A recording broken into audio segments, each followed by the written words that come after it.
के उप मुख्यमंत्री और वरिष्ठ कांग्रेस नेता टीके शिव कुमार ने हाल ही में कहा है कि वे धर्म के आधार पर आरक्षण प्रदान करने के लिए संविधान में संशोधन करने की योजना बना रहे हैं, जिसके कारण एक बहुत ही बड़ा विवाद हो गया है। असल में भारत में धर्म के आधार पर रिजर्वेशन देना संवैधानिक रूप से संभव नहीं है, क्योंकि भारतीय संविधान धर्म के आधार पर किसी भी प्रकार के डिस्क्रिमिनेशन को निषेध करता है। भारत में सामाजिक और शैक्षिक रूप से पिछड़े समुदाय को आरक्षण देने की व्यवस्था मौजूद है, जिसमें कुछ धार्मिक समुदाय के लोग भी शामिल हो सकते हैं, लेकिन यह उनके धर्म के कारण नहीं बल्कि उनकी सामाजिक आर्थिक स्थिति के कारण दिया गया है।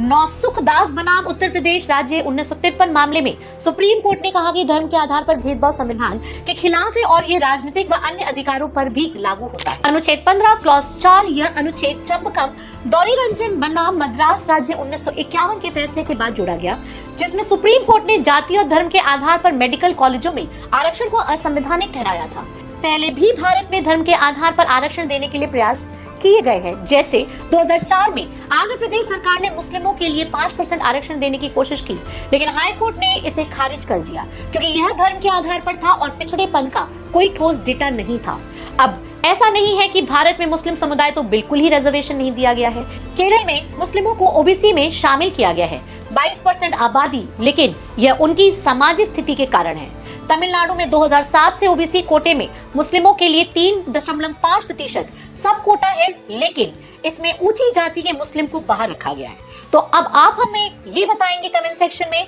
कि संविधान में संशोधन किस आर्टिकल के तहत होता है और संशोधन कौन से भाग में लिखा हुआ है।